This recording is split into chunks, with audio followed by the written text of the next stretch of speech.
I'm just going to make sure. Well, big hello! We are live from Google HQ. It's the big day. It's finally come. We're here for the IBYE final. So who is Ireland's best young entrepreneur going to be for 2015? We're going to find out this afternoon. But before we do, we are blessed to meet some of the talent that is Ireland's entrepreneurs on the couch. We're, quite frankly, incredibly nervous and stressed. So bear with us. But first person for Girl Power, hashtag Team Cavan. It's Elisa, isn't it? Alicia. Elisa, come on down to the couch. Come on down, my first victim of the day. And the great thing about being the first victim of the day is this will be over soon. And everyone else will have to wait and talk to me. Simple. I don't mind talking to you though. I know, it's brilliant. No, but it's brilliant. And I love the fact that we have girl power. And without being rude to any of the techie type businesses, it's great to have a business that's just a business. So you're doing nutritious snacks, isn't that your business? Yes, we produce all healthy snacks. Okay, cool. Food service and retail. So cool. So tell us about your business. So nutritious snacks for the retail sector. The name of the website is? NutriSnacks.ie. Cool. And how did the business come about? Tell us your story. Okay, well, I'm the eldest of 6 children at home. Okay, so like nutrition and looking after them was always a huge issue for me, especially when you see the whole obesity crisis happening now and all the hospital crisis. And I think it's all down to, most of it anyway, is all down to bad eating habits. So I didn't want my brother and sister to become another statistic. Yeah. So that's when I started producing healthy snacks for them. Started making it for other neighbours, for other kids going to school. Turned into a business for me. Cool. So you started producing. So how did you start to, what did you start to produce and what kind of snacks did you start to do? I started off with making a wee granola. Okay. And then I started doing the slices. They're no sugar, no salt, no preservatives, so they're really, really good for kids. Cool. So it's all super healthy and no baddies in it whatsoever. Brilliant stuff. I'll tell you something that really annoys me, right? It does really annoy me, is I feel we got a problem out there with nutritious snacks now. There's an issue that unfortunately good food costs more money than bad food.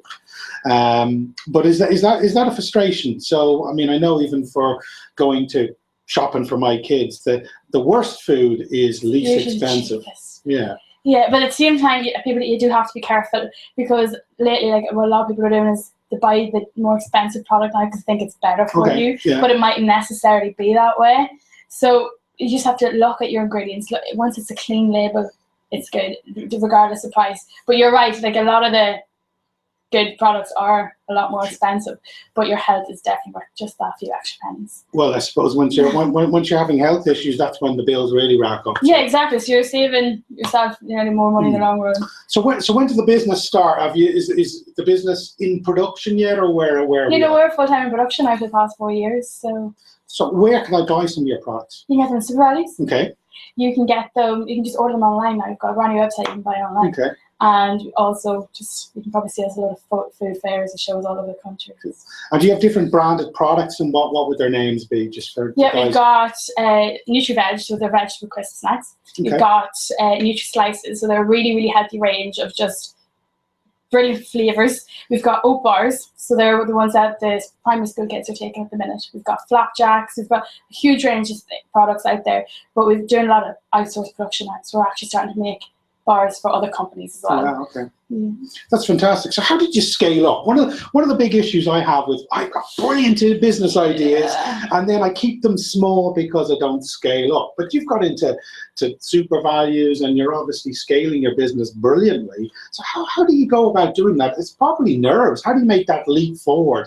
Possibly take that big risk. It's not easy. Sure. Damn! I know, but no, I used to in school obviously when the business started. So I literally went knocking on doors before I went to school, trying to get into them, delivering, making. But eventually, you had to keep making sales. There's no point in me expanding without having the sales to do it. So I just kept making more and more sales, and then I wasn't able to cope and had the income coming in. Then I couldn't put that back into getting bigger ovens, getting big industrial space, and that's how it worked, and that's how we got to the point where we are now. Wow, amazing stuff. So a lot of hard work. That's unfortunate. I was hoping there was a magic formula you were going to give me. No, there never is. No. Tell us about the IBYE experience, Ireland's Best Young Entrepreneur. What made you enter the competition? How's it been for you? You're doing I wasn't even going to enter. Okay. I literally entered like an hour before the closing. Wow, okay. It wasn't even me that wanted to enter. It was, to be honest, it was my family. Brilliant. Done it for me. So. Well done, family, guys. Well done. Yeah. Yeah, no, they done it. And then I got a phone call, obviously, from the enterprise board. And they're like, yeah, you've been selected to go forward for the county one. I was like, okay, right, sure, I'll give it a go. Went, and then I got called out for county, which I thought was just unbelievable. I didn't even think I'd get that far. So now I have to be sitting here at national finals. Is just amazing. Healthy food, mad hair, and modest. I'm modest. That's in a good way, by the way. But that's amazing. So the experience, you've got to the finals now. What's been the biggest learning curve? What have you learned the most out of this journey? Or what's the best thing to come out of this journey? So you get to meet great contacts, you know, with all the other young entrepreneurs, because when you're in your own county and working all the time, you don't actually get to talk to other people around your age that are doing the same things. We kind of understand you a lot more as well. Also, like, you know, the great advice, and basically they're giving us so much help and information how to grow your business, take the next step. Yeah. Which because, you know, for an established business, it's brilliant, but you just need something to just take it just that next level, just to make it, you know, blow up. So in a good way, obviously. Yeah. So we just need that. So that this year's kind of led me to that. It's given us great marketing as well, and, you know, a lot of people are getting behind us a lot more and really knowing the brand. Yeah. So it's great for the company. I suppose it's probably forced you to build confidence in yourself and to broadcast yourself and market yourself more than before. Yeah, no, absolutely, because to be honest, I would never kind of do these sort of things. So it's really made me get out there, talk a lot more about what I do, get up on stage, talk in front of people, do more of these kind of interviews, and it's just really getting the name out there, getting people to recognise us a lot more. So it's great for them. So if you're a small business, it's great to network with other entrepreneurs, share ideas, and get out of that comfort zone. I suppose if you've got a brilliant idea, it's very easy to be tunneled in that idea without actually talking and engaging with other people. Absolutely, because when you are running your own business, like, you know that, and you stay in that, and you don't really know what other people's opinions of it. Yeah. So like this, other people are getting an inside of your business and they're like, you know, you should do that, or you can change that. So that getting like raw people's eyes, you know, getting to have a look in it is always a huge, huge help. Because when you're so involved in it, you don't really notice those things as much. So what's on the agenda for you for 2016, and then I'm going to release you into the wild? 2016, we're kicking off huge exporting. Okay. So we're now developing new bars and producing new bars for Italy. For Scandinavia, cool. So, and all of the UK as well. So we're just conquering the world is the answer, from Cavan to conquering the world. I have my fingers crossed for you for later today. Whatever happens, you're a big, big winner. Fair play to the parents for making you enter this competition. Hashtag Team Cavan. Yeah, hashtag Team Cavan. And girl power. Girl power, guys. We want more women in business. That's brilliant. Thank you very much. Lovely meeting you. Thanks. Fingers crossed. Great seeing you. Take care. Okay, the brilliant thing about this event is I have absolutely no clue who's coming up next. So there's the challenge. Here we go. Another slick person here coming to here I am. Take a seat there. You're live on TV, even though it's not really TV, so to speak. But I suppose an obvious question just to kick off our chat is, tell us about what's your name to the guys out there, and tell us about your business. Dermot Byrne is my name, and I run a data analytics company in the sport of eventing. Sounds complicated. It's not as complicated as it sounds. It's data analytics. So it's mainly what we do is we take raw data, usually results, and we put them through our systems, which have been developing over a number of years. And the key is really to turn that into information and insight then for various parties within the sport. So what's been happening over the last couple of years in a lot of big sports is that data is really changing how sports are managed and run. Yeah, we're seeing that across. Really, it started probably in American sports with baseball and the Brad Pitt film, the Michael Lewis book of Moneyball. That's it. That was a really big turning point for data in sport. But that's continued now across all sports. You have data analysts in there right from the start, really assisting the process, adding another layer of information into the decision-making process. So we found a gap that wasn't there in the equestrian sports of eventing and show jumping. Okay.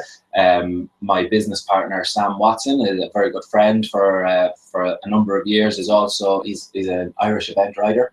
He's 3 horses qualified for the Olympics in Rio next year. And he's using your data. And well, he runs the data with me. So there you go. Okay, so we're seeing results here. I'm liking this. Okay, if I take up eventing now, I'm very interested in you. It's it really, we found out that we've been working behind the scenes for a number of years, and our main business model is in that way. We advise the international governing bodies, a lot of Olympic programs.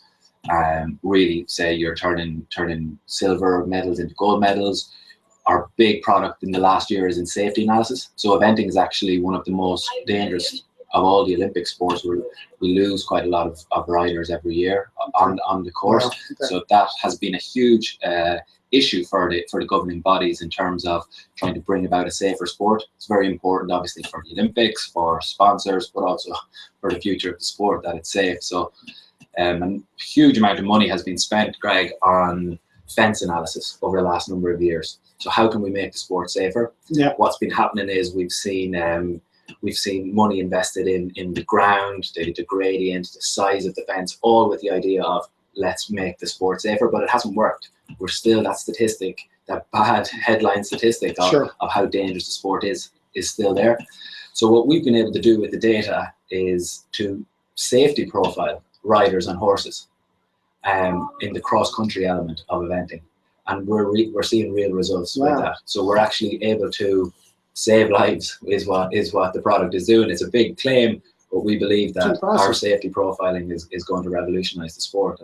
So we're working with governing bodies at the moment that built into the legislation of the sport. So it's very exciting. That's hugely impressive. So, I mean, and I think the thing with any kind of data company that's important, because we're scared of data, quite frankly, we run away from it. It's too complicated. Yeah. It's too difficult. Is if there's a product, doesn't really matter what industry it's even in, that actually gives you really accurate, useful data in a simplistic way, then it can be not only easy to use, but actually can be adopted in the real world. So obviously what you're producing is delivering stuff in a very clear manner and already leading to results. Yeah. So that's exciting stuff. So what possessed you with the business, with a lot of research up and running, obviously probably requiring quite a lot of financial investment to enter the IBYE competition, and how's it been for you?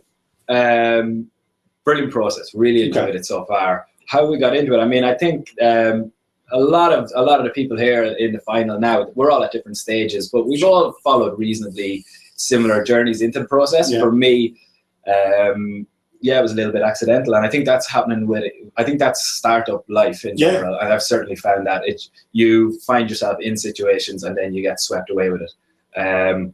We were in our local enterprise office constantly. We were seeing the signs everywhere. It didn't strike me to enter until 2 days before, and someone said, "Why aren't you in it? Why are you not in that?" And that was our local enterprise office. We owe them a huge debt of gratitude. They pushed us to enter, and again, you get swept up. You get through one round, suddenly you're a little bit more invested in the whole thing. You know what's going on. You're starting to be surrounded by more and more talent, and more investment is going into you, and you find yourself in Google HQ sitting with you on a live stream. So amazing stuff, Yeah, and I'd be lost. I'd have no one to talk to if people didn't enter. So that's pretty cool. That's because you talk about changing business and the fact that, in the startup world, you may have a plan to go from A to B, but you end up going all different places. And maybe even the business idea that you have may turn into a different business idea from the one that you first crafted when you put on paper. How have you learned how to, I suppose, even pitch your idea and talk to investors and all that kind of scary stuff? I think I suppose for me, it's very much continually learning on your feet. There is no day where you sit down and you say, how are you going to do live streaming interviews? You actually just... I still have no clue how we do it, to be honest. You just keep getting put in situations, and if I look back at our very first business plan, how to write a business plan is probably one of the things that is where people start. And if I look back at our very first business plan, it's changed so much, not just in terms of the products or the services developing, but your confidence in yourself. That's the same when you're meeting investors. That's the same when you're doing pitches. Same when you find yourself in these situations. You keep going. You get great confidence from the people around you. I mean, we were very lucky with the eventing family, as they're known, the wide group of supporters and contributors to our sport. They give us huge confidence. We get so many tweets, we get so many messages, we're at events, we get so many people coming up to us, giving us encouragement. And I think once you have that confidence in what you're doing, you tend to get on with it in terms of how you're learning, how you're presenting things. Yeah, you've made a very good point there. I always find that in the startup world, it's very important to surround yourself with people that are supportive and that will help you. Yeah. I suppose sometimes, you've seen it with startups before, occasionally there'll be people who nearly put you down and nearly be resentful of your success. And then there's people that are usually supportive. And I think if you're in the eventing business and the people are supportive, that spurs one on. So surround yourself with people that inspire you. As regards business tip, what have you learned on your journey that you think, crikey, that's a lesson and a half to have learned? I think it's really difficult in these situations to avoid a cliche on that, but I think you have to go for things. Yeah. Not be afraid to fail. Not be afraid that you might look silly. Not be afraid that you might lose it all. I mean, that's the one great thing about being a startup. You constantly go for it. The world is out there waiting to happen. We never thought, as two guys from Carlow, that we would be sitting in Brussels advising an international federation. Yeah. That's not. You don't. That's Steve Jobs. The Steve Jobs quote of not being able to join the dots. Looking forward, that's what it's like. You've got to be able to just use your gut, follow your instinct, and it will take you there. You get places. It's important to try and avoid those cliches, but that is how it feels. You just have to have the confidence to go for it and hope that it works out. Well, no, I mean, I think that's brilliant advice. I think it was an American ice hockey player, a guy called, or I think he was actually Canadian. Yeah. Wayne Gretzky was his name, and he says you miss 100% of the shots that you don't take. Yeah. And I think at the end of the day, the business idea is useless to you unless you, as you say, go for it. You take a risk, you commit to it, and you end up from Carlow to Brussels advising boards. Yeah. And it's kind of amazing stuff. The only thing I've got left to say to yourself is just best of luck for later today. It's brilliant to chat to you on the coach.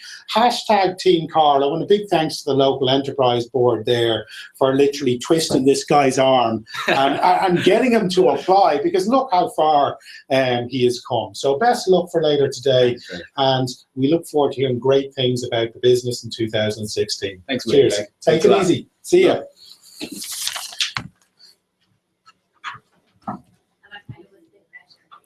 There you go. I'm ignoring you guys now, just so you know. Just completely ignoring you. Hello. There you go, into the lion's den. And this is the freaky thing now, because you're so very, very confusing, isn't it? The great thing is you've done such a great job marketing your business. That I don't have to shuffle around papers going, who is this person? Because I think this person is very cool in the bean world. Is that correct? I would say that we're pretty cool. I think you're very hip, very cool. And even one of the people working in your organization was an ex-student of mine in the Digital Marketing Institute. Oh, yes, I heard so many amazing things about the company from James. Yeah. Months and months and months and months and months and months ago. But the Cool Bean Company is a business that I'm just reading more and more about. I'm buying now in my supermarkets and Super Value, so I'm a customer. What's your favorite flavour? It's the chili, isn't it? The chili one? Yeah. Chili, I'm one of these fiends for chili. The spicy, and we get a lot of people like that because we weren't afraid to put like a really good chili kick into it.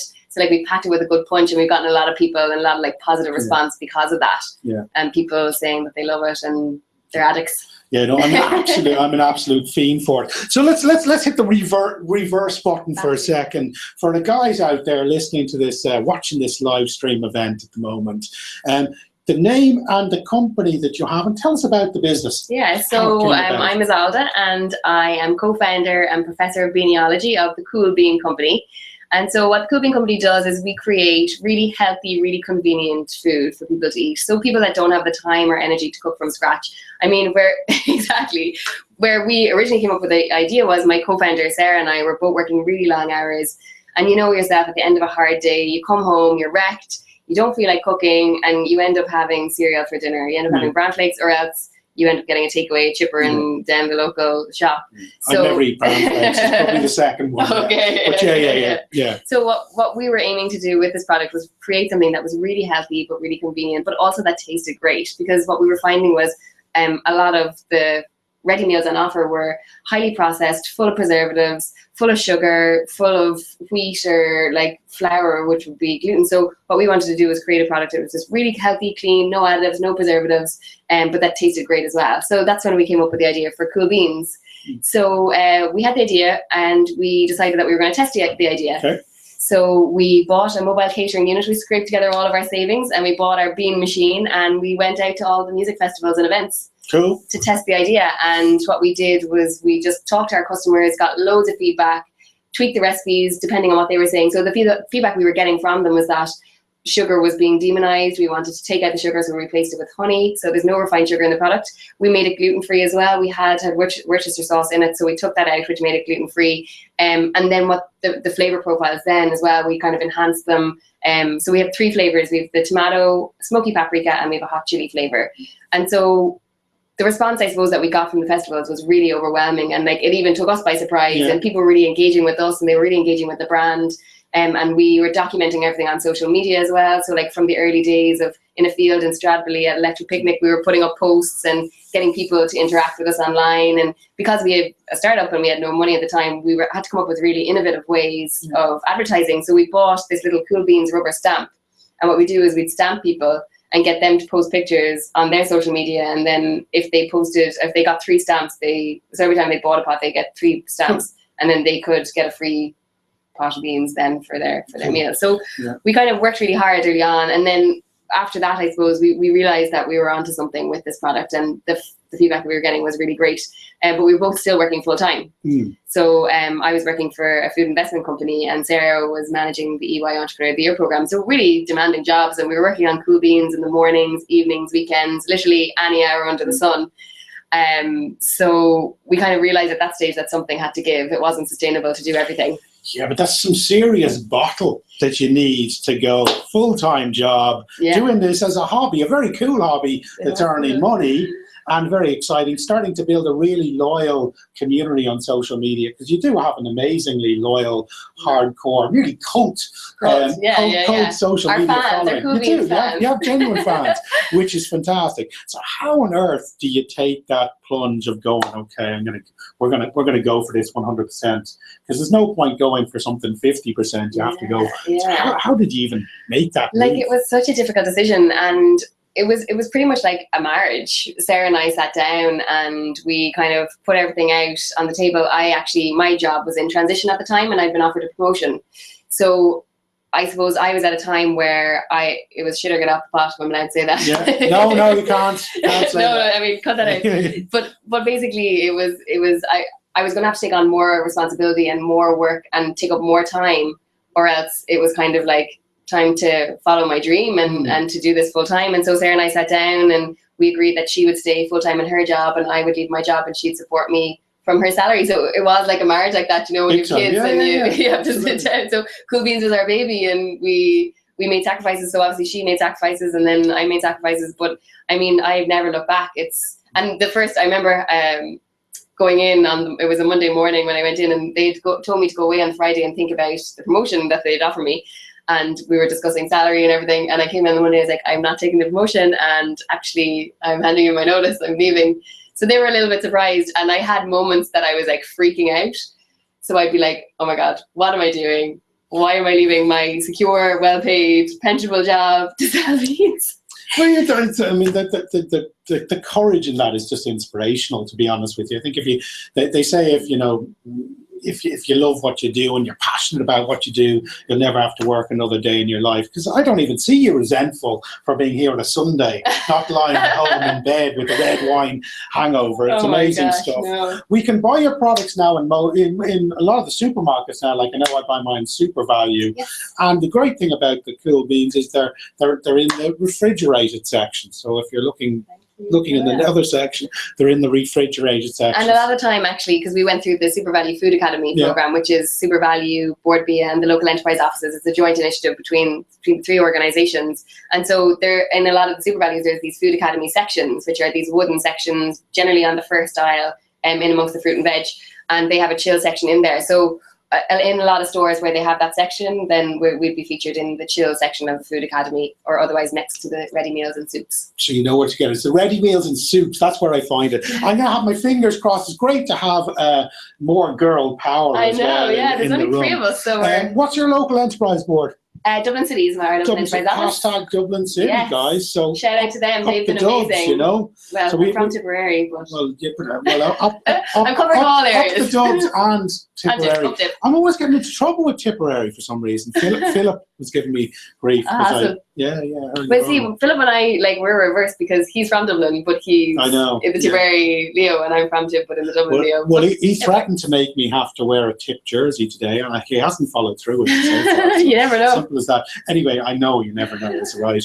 But bottom line, best luck for later on, and whatever happens, massive success, massive star, and you're doing a great job marketing your business. Hashtag Cool Beans. Go on the Cool Beans. Hashtag Bean Revolution, and check us out on Facebook /Cool Bean Co. and at Cool Bean Company on Twitter. Yeah, that cult following I was talking about earlier on. All right. And go buy some beans. Go buy some beans. Great, thanks. See you soon. Take it easy. Good luck. Good. Thank you. How's it going? How are you? That's fine. Fantastic. Look, this is the most glamorous lady in the house. And do you know what I was complaining at the very beginning? I was saying, the first live stream we did, I think we had 0 women. Oh, really? No, you're all hiding, to be honest. During pitch day in the minister's office, it was very stressful stuff. And I'm blessed that in this one we've had 3, which is fantastic. So for the guys watching today, and even watching the repeat later, tell us your name and your business. Yeah, my name is Jennifer Rinn. I'm a milliner and fashion blogger from County Leitrim. So I specialise in making hats and headpieces for weddings and ladies' day at the races. Cool, okay. So fashion, God, that fashion blogging community is phenomenal in Ireland. Yeah. Simple as that.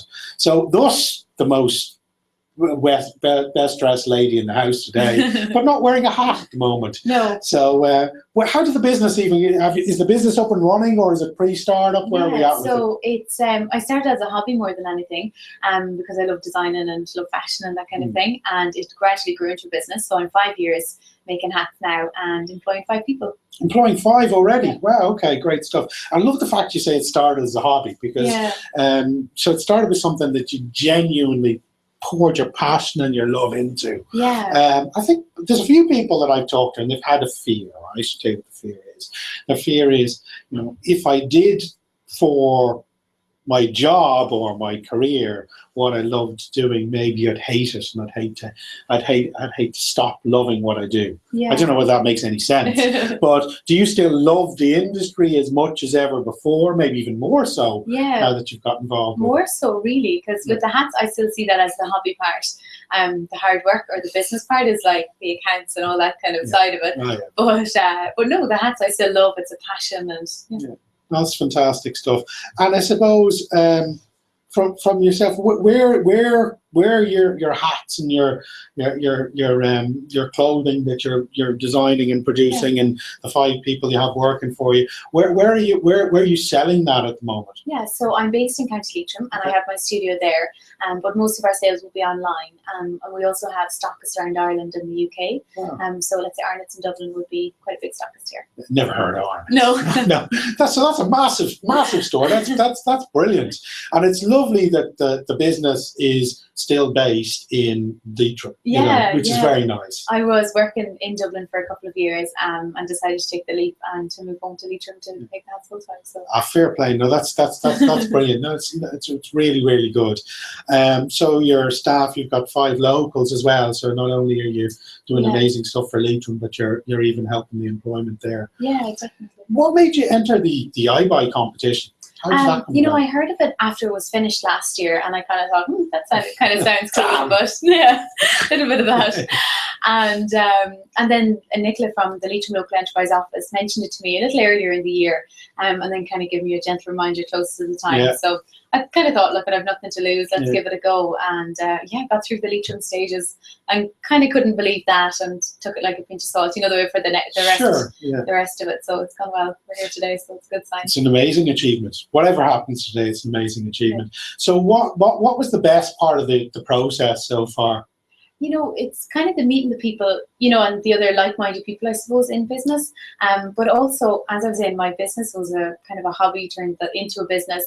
And I kind of just went with the flow and it got better, and that's great. But doing IBYE kind of put a bit of structure on my business or my mind or my future plans. Yeah. So for that alone, even the mentoring and that, it's been great. Yeah, it forces you to take time out when you're in the eye of the storm of your business. You're not taking the helicopter view. So it forces you to take the time out and to think things through, which is magnificent. So what's the goal then for, say, 2016, now that you've had this process, you've had the mentoring, what amazing things are? So there's kind of 2 big areas, I suppose, that we're working on. So the first is opening a boutique, a ladies' boutique. So it'll sell kind of formal wear for ladies attending a wedding or a day at the races. Cool. And all the matching accessories and my hats and that kind of thing. And the other thing is that we are targeting large department stores in the UK. So our pre-orders on our spring-summer collection next year have actually trebled versus 2015.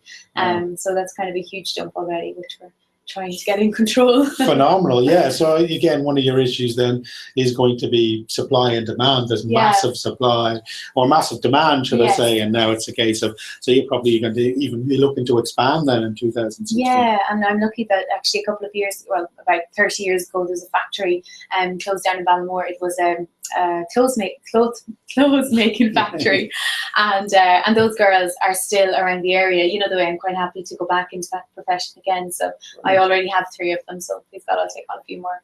Yeah, no, that's fantastic. So very exciting times for you. Business tips. So say there's a fashion designer out there that's doing stuff as a hobby, that's listening into this. What advice would you give them? Definitely for fashion people or creative people, I would say don't get lost in creativity. Okay. It's very easy as a creative person to kind of, keep being creative, keep creating things that maybe aren't commercial or aren't very sellable. And to actually run a business, you need to sell the items to make money and to do that. So I would say don't get too lost in creativity. So how can we go from, I'm very creative, I'm designing all these cool hats and things like that, but really I don't have a business head on me other than I'm a very good designer. What steps do I need to take the brilliant designs into something? If you're kind of bad at the business end of it, I would say to go to your local enterprise office would be the best idea. I know I got a lot of support from the Leitrim local enterprise office, and I would say that would be the best part. They have loads of mentoring programs and different people out there to help. So absolutely recommend that. So probably as well, like don't give up. Like if you've got the brilliant ideas but you don't have the business intelligence, don't get too scared by that and run away screaming. Get onto the local enterprise board or anyone that can give you the kind of business mentoring and support that you guys need to drive your business forward. How are you handling all the nerves? It's quite stressful. This is the final day, even pitching and all this mad stuff. How do you handle that? I'm a bit nervous, to be honest. When we did rehearsals, I got up on stage and completely froze and lost all my words. So brilliant! We got that out of the way. Fantastic. I'm kind of praying I get up and remember something when I get there. But it's we've kind of practiced and rehearsed, and you just kind of hope that it all goes to plan. So I think a little bit of nerves is a good thing. I think the day that you stand up and you're not nervous is probably the day when you say, well, actually, this isn't that important. Yeah, I suppose. Yeah, that's a good way of looking at it. Well, no, straight up, that's very important. It's not a big deal. And to be honest, whatever happens, one wouldn't be the first person to miss a few lines. So just go for it. Wish you the best of luck. Thank you. It's going to be a very, very exciting show, and you never know, I might even see you back on the live stream later today, congratulating you on something amazing. So hashtag Team Leitrim.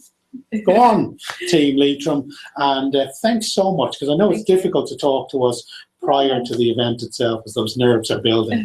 But best of luck for you. Thank you very much. And I know where to go and to get a hat for my wife the next time we're going to the races. Definitely. Simple as that. Definitely. Cool. So website is just my name. It's jenniferrin.com. JenniferRynne.com, and Rynne is WRYNNE. Brilliant. So JenniferRynne.com. Check it out. Simple as that. Best of luck later. Thank you. See you soon. Appreciate it. Take Bye. care. Bye now. No worries. So my next guest, I actually think, guys, we actually are due a we are due a special visit in a few minutes, and it's one of those weird ones where it may or may not happen. We're due a visit in a minute from Minister Bruton, who's running around taking all these photographs with the guys at the moment. He's due in now in a second. Have a quick chat with us, I believe. And the minister's 1 minute, according to John there. So there you go. Simple as that. So give me a moment just to have a quick chat with you guys. So the Irish Best Young Entrepreneur competition, it's literally run, if you didn't know about it, from about May when they started the applications up until today, where we have the grand final. So all entrants are literally, I suppose, go through your local enterprise office. So what I would say is, if you've got any sort of business idea or concept or need any support, regardless of what age you are, quite simply go to your local enterprise office. Now, I shouldn't say this, I really shouldn't say this, probably get into trouble for doing so, but when I was setting up my business, I didn't really believe that the local enterprise office, or I think enterprise as it was called back then, would be that useful to my business. And I remember doing startup courses, and they were a bit hit and miss, but the simple reality is the support is absolutely amazing. So check out your local enterprise office if you have a working business and you want some support. The support is there for you. My special guest that I did promise you, not this guy here, but a guy that looks absolutely nothing like this guy is Mr. Bruton, who is our Minister Bruton, should I say? Good grief. Freudian slip and all that. Lovely to see you too. One of the brains behind the fantastic success that is Ireland's Best Young Entrepreneur. So tell us about the year to date. I mean, we can see the talent even on the couch. Well, it's fantastic. I mean, we've had 40% increase in the number of people who applied. So we've 1,400 people right across the country. They had fantastic regional finals. I went to a few of them myself. Great buzz, great ingenuity, great ambition. So I think as we look to the future, we can have great confidence in the next generation of entrepreneurs that are coming through. And they're everywhere. They're not just in the high density areas of the country, they're all over. And I think it's really important that we create an environment, just as you were saying, that nurtures these, celebrates the success and tries to get more people considering starting their own business as a career option. Yeah, fantastic. So, I mean, I have to say, it's amazing we've got such an increase of applicants. You'd nearly think as the recession starts to improve, and it's great to see we're well on the road to recovery now at this stage and job opportunities soar, that there's still that entrepreneurial spirit and loads of startups blossoming. There is, and what was really good to see was some of the companies that maybe came in last year as the best idea were back this year as a startup with an established base and were up for growth. So you saw the progression, both of the individuals becoming more mature, more at home with the growing of their business, but also people who were just the sort of twinkling in their eye of an idea. Now we're employing people and making a real difference in their communities. Yeah. It's fantastic. Well, just in 12 months, and there is a number of them that have gone from a loose concept to actually a business that's actually succeeding and employing people, which is incredible. It is amazing. For such young ages, it's absolutely incredible and a complete inspiration. The one thing that I think people constantly mention when it comes to Ireland's best young entrepreneur, and the experience that they've had is really just meeting each other. Well, the coming together of minds, sharing and supporting each other, sharing ideas, and nearly self-mentoring each other. How have you found that experience? Yeah, well, we've had the winners of last year back to sort of mid-year to talk about what should we be learning from the whole process, and what really stood out was that they had built a network among themselves, so that was enduring, but also many of them had picked up a mentor that was sort of the inspiration, someone who'd done this before, who they could now use and bounce ideas off, and that made a huge difference. One of the competitors made the distinction between what he called transactional mentoring. You know, you get someone to help you with the finances or writing up the books, versus sort of an inspirational mentor who actually has done it before, who can tell you where things might go wrong for you, and that through the competition they got access to people like that. It was fantastic.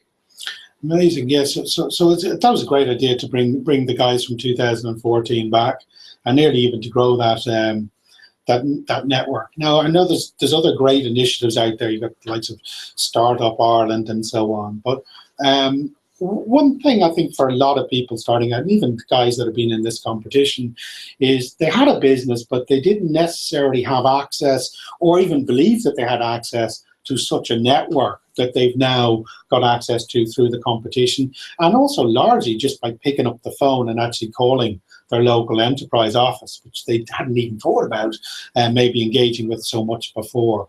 What advice would you give to the young or even the old startup out there that's watching as regards getting support? Well, I think, you know, a lot of these young entrepreneurs and older entrepreneurs, I suppose, time is very under a lot of pressure. They're trying to do 100 things at the one time, and they often miss the opportunities for support that are out there. So that's why we push a one-stop shop in the local enterprise office. We also have an online tool. If you go to actionplanforjobs.ie, you'll get an online tool that can search across 80 different supports that are out there, whether it be access to finance or grant support or support with recruiting or support with mentoring, or all in different sectors. So there is a lot of help out there if people reach out, either easily accessed online or face-to-face in the local enterprise office, and they can make a difference. You know, you could get tax back that would help you in that crucial early part of the getting a business, you know, under the startup relief, for instance.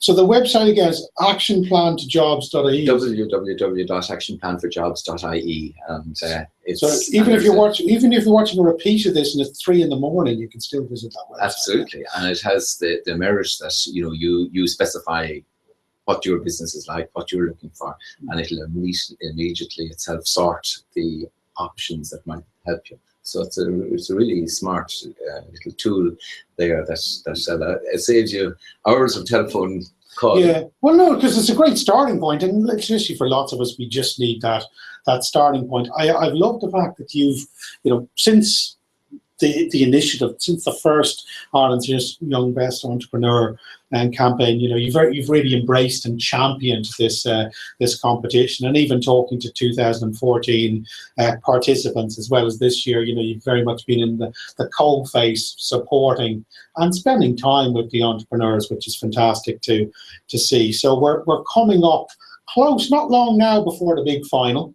You've got a very important meeting with the guys, I think, on the steps. Take lots of cool photographs and stuff down a minute. So I don't want to hold you up any more than I'm doing as well. We really appreciate you stopping by, and we sincerely hope that, you know, this is something that continues to grow, that the young people of Ireland that have great ideas don't, I suppose, hide in businesses and jobs that they're not that committed to, and that they go after their dreams and they help grow the business. More Stripe down in Limerick, more of those guys. Simple as that. And it's great to see that coming through. The one thing I've loved this year is there's been such a different variety of different types of companies, you know, so it's not just the tech industry. No, it isn't. I think that's remarkable. And also a new feature this year is that we've reached out to, you know, young people who left Ireland in the last few years. So there's some people who came who were overseas and decided to get involved. So I think that taps into a new source of talent. As was at the back of your mind all the time is 2/3 of all jobs come from businesses in their first 5 years. So, if we have a strong pipeline of new entrepreneurs, we can be confident about the country's future. Absolutely. No, there's an interesting statistic. I certainly didn't know. That's amazing. Yeah. No, it's a very impressive, the role of new enterprises. They break the boundaries and they create the new opportunities. So it's really important. Super stuff. Thank you so much for your time. Really appreciate it. No, thank you. Enjoy the final. There you are. I won't even ask you to guess who's going to be the winner. No. That'll be hugely absolutely. I'm chairing the panel, so I have to be very fair. Take care. Take it easy. See you. Good luck. So there you go, Minister Bruton there. Check out that website, by the way. That's hugely important to check out.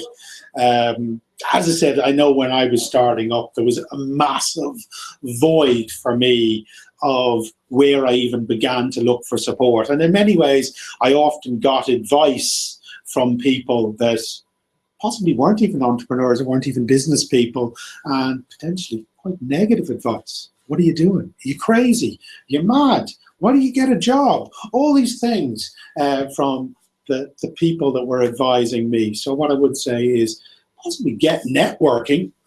Check out the Startup Ireland initiatives. There's a great drinks meetup. I think it's called Silicon Drinks Dublin or something like that if you're in the Dublin area. But you'll find them all across the country where young entrepreneurs and, as I said, old entrepreneurs will meet up on a weekly or bi-weekly basis to actually share ideas and help mentor each other.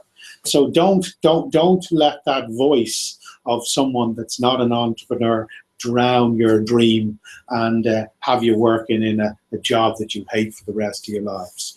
Just get a quick update from John here. All the guys they've all nipped away, haven't they? They've all gone. They've all run away. They've all run away. They're going down to meet the press, the traditional press, in the press in the media room. So they're all gone down to do that. And the minister's gone for an interview with RTE, very posh. With RTE, very posh. Okay, very good. So everyone's busy. We are literally 43 minutes or so before the physical final itself. The good news for you guys is, as Arnold Schwarzenegger said, I'll be back. I'll be back right after the winner is announced. We're going to have the after show. Check out the IBYE channel for details. I think it's about 3:30 back here, where we'll actually be talking to the winners, 3 main winners of today's event, and literally having a bit of crack with them. Simple as that. No boring questions, lots of fun questions. And what I will say in the meantime, if anyone has any questions that they would like to ask, get onto Twitter and use the hashtag IBYE and just put Ask Greg such and such. And any of the questions that you guys answer between now and the finals, I'll find and I'll put to the winners. Simple as that. That sound like a deal? I think it's a deal. Simple as that. So for me, Greg Fry, for the moment, goodbye. The final's nearly here. Get onto Twitter to find out who the winner is and come back and watch the interview with me and the winner sometime a little after 3:30 today, I believe. Simple as that. So all the best, guys. I'm going to put the head down and try to figure out how to stop this live stream. Simple as that. All right, guys. Thanks a million for listening. Take care. Bye-bye.